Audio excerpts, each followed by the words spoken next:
pedazos para salvarme entre únicos e impares, para cederme un lugar en su Parnaso, para dar... Hay tanta tensión en estos días porque hay mucho en juego. Hay nerviosismo entre todos los jugadores, entre todos los que tienen la posibilidad de acceder al poder. Hay que pensarlo muy bien porque la verdad que lo que hay adelante es muy complicado. Es muy complicado. Ser presidente o presidenta en 2020 va a ser muy difícil. La gente viene sufriendo mucho, va a tener expectativas que van a ser difíciles de cumplir. Hay que enfrentar a los acreedores, hay que enfrentar al Fondo Monetario Internacional, hay que enfrentar a una derecha regional, hay que enfrentar a Trump, a Bolsonaro, a la derecha argentina. Hay tanto que pensar, hay tanto que recapacitar, pero sin olvidar el pasado, sin olvidar porque, no sé, es como si yo dijera, yo no quiero volver a tener 18 años, sí, quiero volver a tener 18 años, o por lo menos que no me duela la cintura. Entonces, ¿por qué renegar del pasado? En todo caso, sacar las mejores cosas. ¿Qué querés decirme, Graciana? Que me quedé pensando en una nota genial, estoy siendo sarcástica, que publicó Fontevecchia ayer explicando por qué Cristina no debía ser presidenta, pero por Cristina, porque después de una época gloriosa como el gobierno de Cristina... Lo dice por ella. Claro, es tremenda, es una apelación sí. La verdad es que una vez hablamos con Cristina sobre el tema de Bianchi. Bianchi ganó 17 campeonatos, se fue como el virrey, y después cuando volvió le fue mal. Entonces, ahí hay un tema, ¿no? Me da la impresión de que hoy por hoy Cristina prioriza otras cosas y que, como que, bueno, la historia te dice, tenés que jugar, ¿no? Porque en ese caso también podría pensar lo mismo Lula, y sin embargo fue y jugó el tipo. Me parece que hay momentos en que la historia... Y algunos hombres de la historia hacen eso, ¿eh? Otros no. Otros no. Se quedan más cómodos, se van... Otros no. Pero es una situación muy complicada y estoy seguro que si el juego en Argentina es Macri o Cristina, el nivel de tensión de los próximos meses va a ser uno que no tuvimos desde la vuelta a la democracia. Son dos proyectos muy, muy antagónicos, hay mucho en juego, y yo creo que la tensión va a ir creciendo. Yo no quiero ni imaginarme lo que sería un país con el triunfo de Mauricio Macri. No quiero ni imaginarme porque se sentiría apoyado para ir por mucho más de lo que hizo hasta ahora. Hay mucha gente que hoy comentó el editorial, así que ya mismo, ni bien termina el programa, nuevamente el editorial que pusimos al aire al principio. Un enorme abrazo a todos. Chao, gracias. Hasta mañana. Y feliz cumpleaños, Rinconet. Y feliz cumpleaños, Rinconet. Este sol vio imperios caer. Habrá consecuencias ante tantas faltas y engaños, ante tanto mal provocado, ante tan deliberada crueldad, amor. Habrá consecuencias, porque no se miente de esa manera. Lo que nace en el odio se queda. Voy a rogar de una fuerza sobrenatural, sentencie tu esencia. No fue campaña de miedo, fue la verdad. Y nosotros te lo contamos. Entrá al Destape y sumate. eldestapeweb.com. Chau, nos vamos con Navarro. Y mañana, como siempre, vamos a volver. Yo no sé lo que es el destino, caminando sin lo que fui. Haya Dios que será divino, yo me muero como viví. Yo me muero como viví. El Destape Radio. Navarro 2019.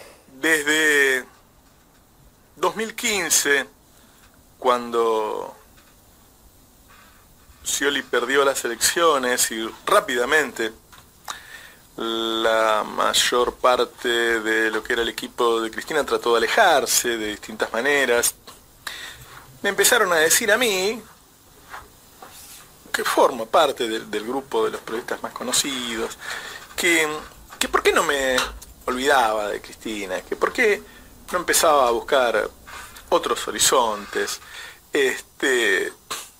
Por un lado, la gente de Cambiemos, no se vayan a creer, hay muchos que creen que los de Cambiemos no se acercan, los de Cambiemos son lo suficientemente inteligentes como para acercarse a todos y cooptar a todos los que puedan. De hecho, así lograron que muchísimos votaran sus leyes, que muchísimos sindicalistas los acompañaran, que algunas organizaciones sociales durante algún tiempo tuvieran una buena relación con ellos. Todo lo que podían cooptar, parcialmente o totalmente, lo hacían. Y también a periodistas que estaban del otro lado. De hecho, hay periodistas que rápidamente pasaron del kirchnerismo a Cambiemos. Hay mucho incentivo para hacerlo. Pero del otro lado, lo que te decían es, bueno, acércate más a otro tipo de peronismo, a un peronismo que reniegue de ese pasado. Y muchas veces uno escucha que hay que olvidar el pasado. Ahora, yo tengo 59 años, y si uno no aprendió algo, ¿viste?, en esta época, yo no puedo renegar del pasado. Vos viste que yo hablo mucho de Talar, ¿no? Talar es mi territorio. Cuando yo, ando más o menos, me voy un rato a Talar. Porque ahí pasé momentos felices. Si uno reniega de su mejor pasado, es muy factible que tenga un mal futuro. Es decir, si yo reniego de los 12 años del kirchnerismo, te digo simplemente que es el pasado, ¿qué futuro voy a tener si yo me alejo de esas cosas? Por otra parte, no sé muy bien por qué le llaman pasado, ¿no? A veces dicen, no, porque Cristina estuvo 8 años más 4 de Néstor, qué sé yo, ¿viste? Merkel hace 17 años que está. Helmut Kohl, el hombre que generó la Unión Europea y que unió a las dos Alemanias, estuvo 14, Mitterrand estuvo 14, Felipe González 16, no sé cuál sería el tema, porque Cristina es el pasado, ¿no? Yo a veces pregunto, ¿y Kicillof es el pasado? No, bueno, es distinto. Entonces es una cuestión de edad, porque si es por edad, Cristina la verdad que es joven. Uno no sabe muy bien, pero el tema es que vos tenés que renegar del pasado. Ahora bien, yo, cuando pienso en ese pasado, me encuentro con que en esos 12 años, según datos de la Unión Industrial, la industria creció un 97%, tuvo el mayor crecimiento de los 200 años de historia de la Argentina. Según la Bolsa de Cereales de Rosario, el campo, que en 2003 tenía 10 millones de hectáreas hipotecadas, la mayor parte por el Banco Nación, no solo pagó esas hipotecas, sino que creció un 102% y pasó de 59 millones de toneladas a 120 millones de toneladas, duplicó. El comercio creció un 78%. El sector de turismo creció un 110%. El presupuesto en ciencia, para que todo ese crecimiento se convierta en desarrollo, creció un 186% sobre PBI. Si lo tomás en pesos o en dólares, creció mucho más, porque el PBI crecía mucho.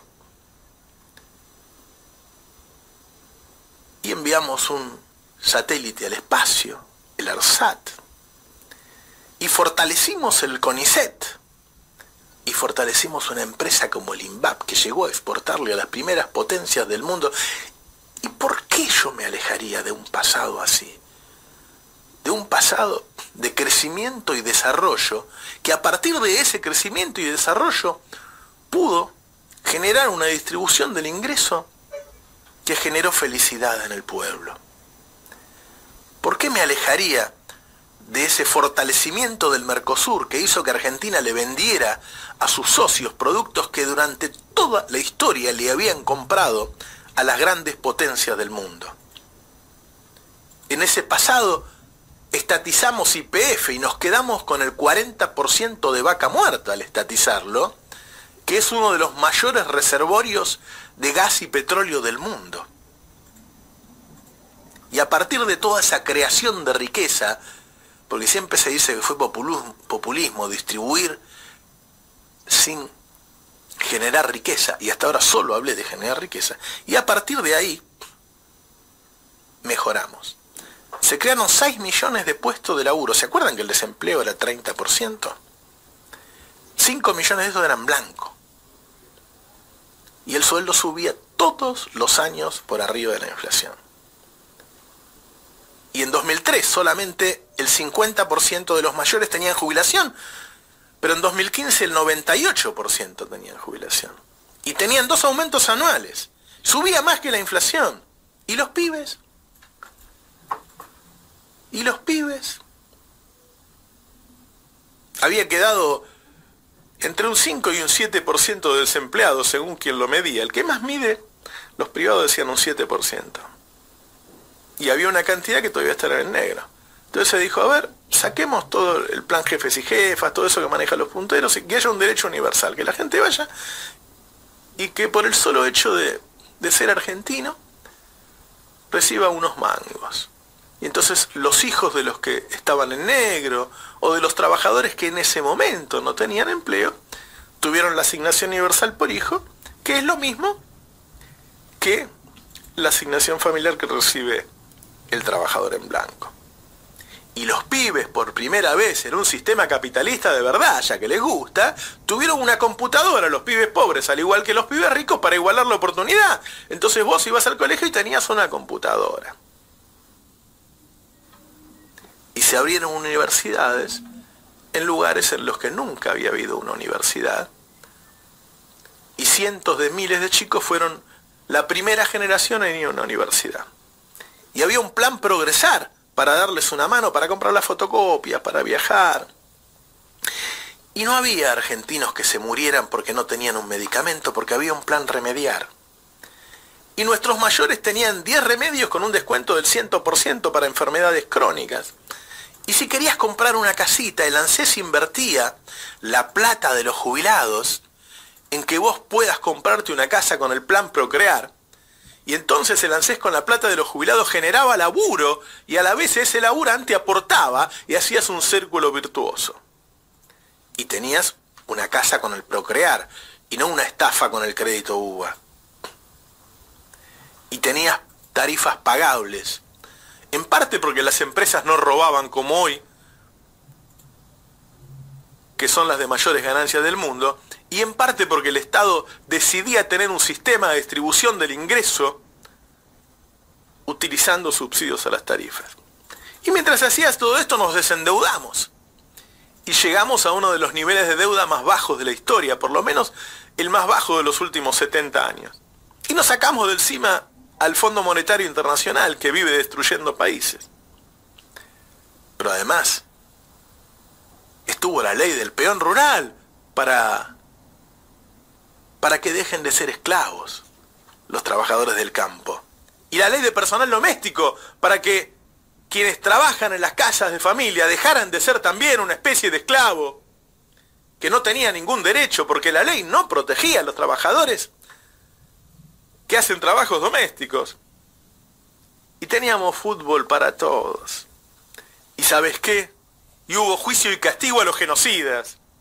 Y no teníamos presos políticos, y teníamos prensa opositora. ¿Y cómo me voy a olvidar de ese pasado? ¿Qué presente puede tener una persona que no valora ese pasado? ¿A qué futuro puede aspirar para él y para las generaciones que lo siguen si olvida ese pasado por una conveniencia política, por una conveniencia económica o profesional o periodística? Sí, yo podría ir a una televisión de gran audiencia, a una radio de gran audiencia, y podría ganar mucha guita en vez de estar acá pidiendo por favor que nos den una mano para poder investigar y hacer nuestro trabajo. Pero ese no es el pasado. Eso lo quiero en el futuro. Todo esto lo quiero en el futuro. ¿Y más y mejor? Sí, más y mejor. Pero la base, lo mínimo que quiero es esto. Y esto me lo sacaron. Así que no acepto el consejo de nadie de que no volvamos al pasado. Todo esto que dije lo quiero para el futuro. El Destape Radio.